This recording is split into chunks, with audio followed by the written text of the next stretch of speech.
The answer isn't trying to tell the other person, you might lose me. The answer is, I keep choosing you. Keep choosing you. I keep choosing you. You might lose me as a threat. I keep choosing you as a gift.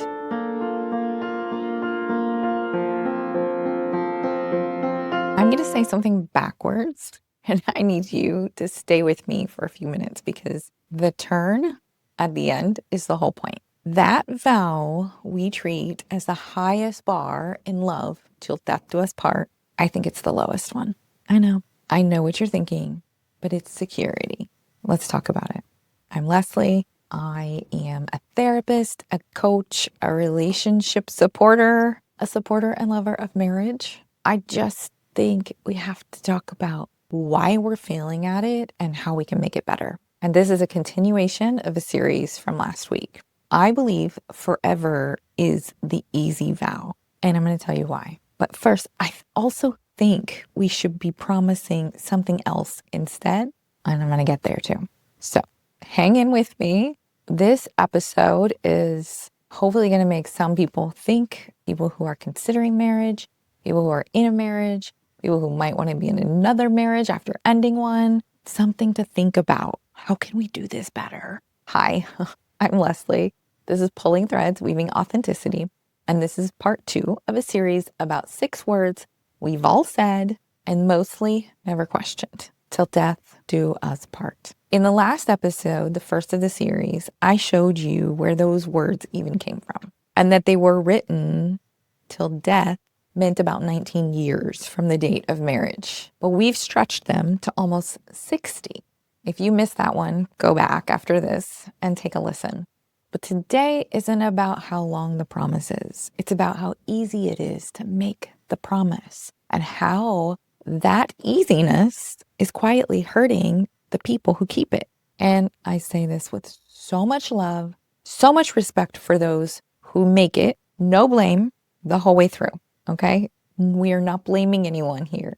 We just want to think about this a little deeper. So let's start by thinking about what all of this started in me. I started thinking about what promising forever asks of you in the moment that you make the promise.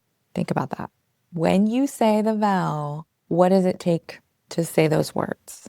Honestly, nothing. There might be some people who are triggered by those words, and it might have taken a lot to get them to say it. I hear you, if that's you. But it costs nothing when you're standing at the altar because it doesn't ask a single thing of you like the next morning. You can say forever, mean it with your entire whole heart. Many people do. They cry real tears, and then they wake up the next morning and they're like, all right, now we can coast. And that's exactly what some people report happening, that the shift literally happens overnight and it continues the day after that and the day after that. And if we're being real, for some people, it may continue on for 30 years. And that may be why we have so much divorce of people in their 40s, 50s, and 60s. Gray divorces on the rise. It's because the word doesn't check in on you. It doesn't ask whether you're still turning toward each other or whether you're slowly becoming 2 roommates, splitting the bills and arguing about the thermostat. It just needs you to not leave. And I think that's the trap, sitting inside this whole idea of permanent.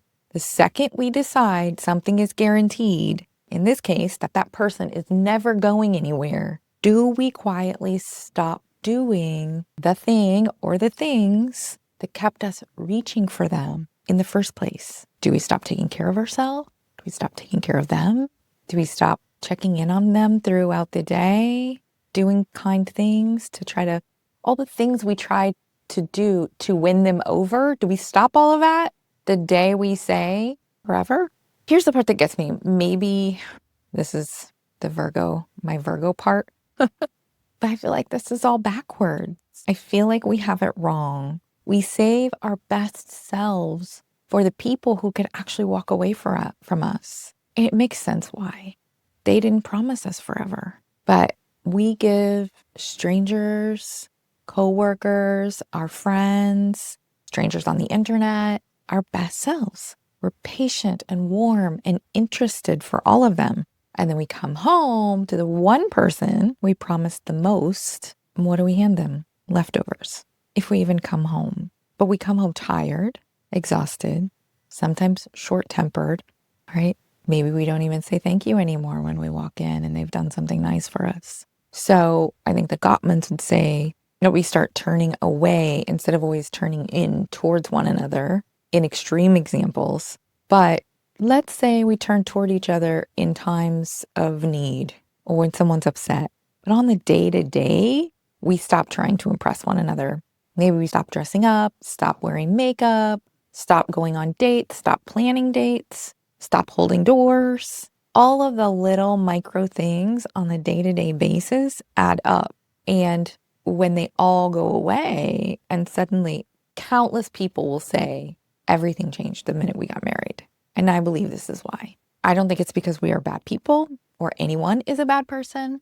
I think it's because we believed something that sounds sweet and virtuous actually turns into poison for the relationship. It's that the one person who'll never leave us is the one person that we don't have to try for anymore. Does any of this sound familiar? Before I got married, we promised each other we wouldn't do that. We made a whole bunch of promises. We won't this, we won't that, we won't this. Instantly, everything changed. It wasn't all one-sided either. I'm not going to pretend like I didn't change too.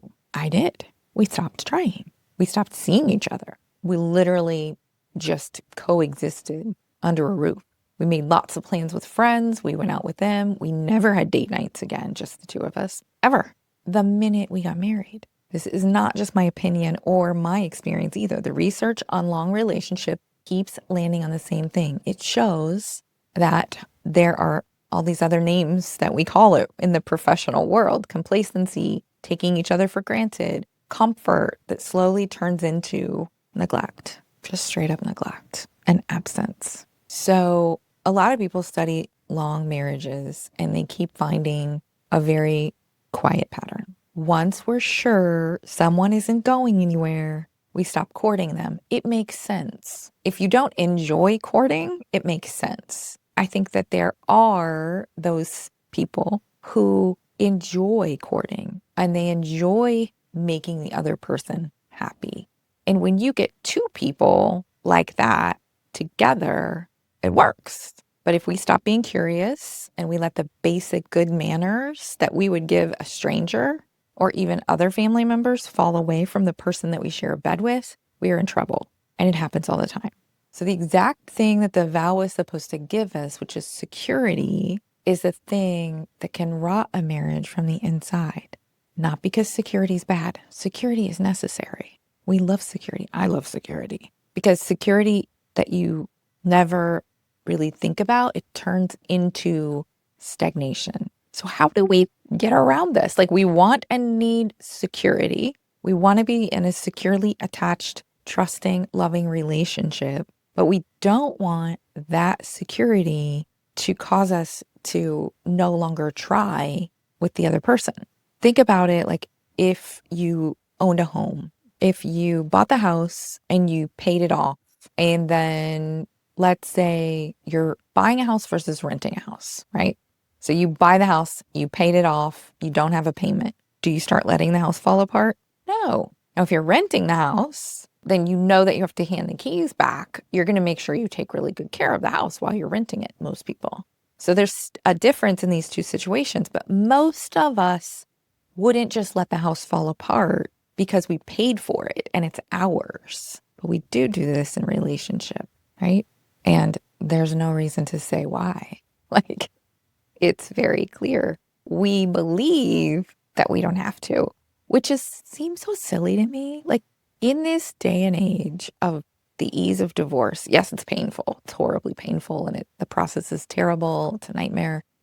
But we can get a divorce, right? Like, most people don't believe you're going to hell anymore and all the things that used to keep people from getting a divorce. So with divorce being so easy and prevalent, why haven't we figured this out? Like, just because someone says till death do us part or forever doesn't mean they have to put up with you forever if you stop trying.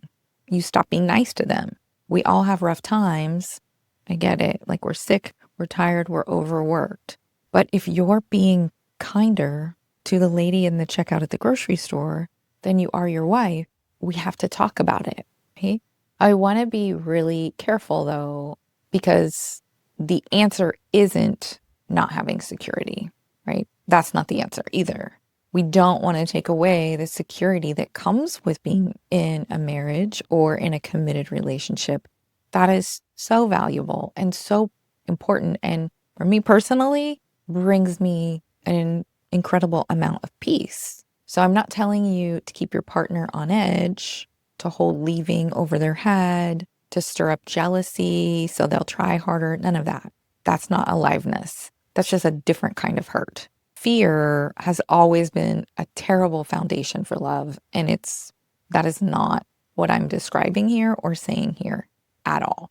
The answer isn't trying to tell the other person, you might lose me. The answer is, I keep choosing you, keep choosing you, I keep choosing you. You might lose me as a threat. I keep choosing you as a gift. And the gift is what keeps a marriage or long-term relationship awake, present. And that's what we want. We want to be present and awake with our partner, because to keep choosing someone, you actually have to keep seeing them, understanding them as they evolve and change into a whole new person throughout your life together. But you can't choose a person if you stop paying attention to them. And it's very sad to feel like someone has stopped choosing you. And I know many people listening have had that happen. And for some of us, when it happens, we get desperate to get the attention of the other person. But for some people, they believe you will never break that vow.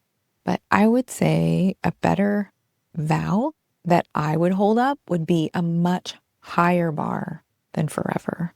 It's smaller, but it's much harder. And it is, I still choose you. I still choose you. I still choose us. You can say it slowly. Feel the difference. Forever points at some future you can't see, you can't control. I still choose you points at right now.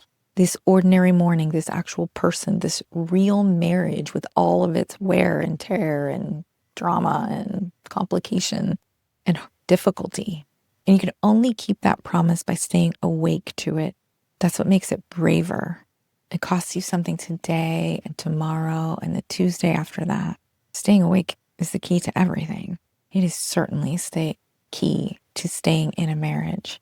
And here's what I want you to take with you, because I never want to leave you with just the ache. Because for some of us, this is exactly what happened to us. And we desperately wished that we could be chosen. So I want to leave you with, if forever's the easy vow, then still is available to you right now. In whatever marriage you're in, relationship you're in, you don't need a ceremony to start choosing again. You just have to look up, look away from the guarantee and actually see the person who's right across the table from you. The way you would if you really let yourself know their staying was never owed to you. They don't owe you anything. But they can still choose you and you can still choose them. And I think this isn't a sad thing. I think that it's the most alive a marriage ever gets if we can say, I still choose you. I know lots of couples who've gone to therapy and gone to couples counseling because they truly wanted to keep choosing each other. They were just hitting a rough spot. Okay, great. Other couples go to couples therapy and one person has already checked out. They've already stopped choosing the other person and the damage is done. So that's it for now. Something to think about. If you are in a marriage, how can you come back if you have stepped away from choosing your partner? How can you choose them today? And every single day, it's not just one time. It's not one promise. It's a promise you make every single day. Next time, I'm going to be getting into something a lot of people don't want to hear, that we do fall out of love and why nobody warned us. That one might be the most important video in this whole series. If any of this landed, that's the work I do at the Loom Light and in my therapy practice. The link is in the description if you're ready. if you want to have a conversation, chat, or do some work in this area. All right. Subscribe so you catch the next video. And if you haven't watched the first in this series, go back. It's regarding Till Death Do Us Part as well. Until next time, thank you.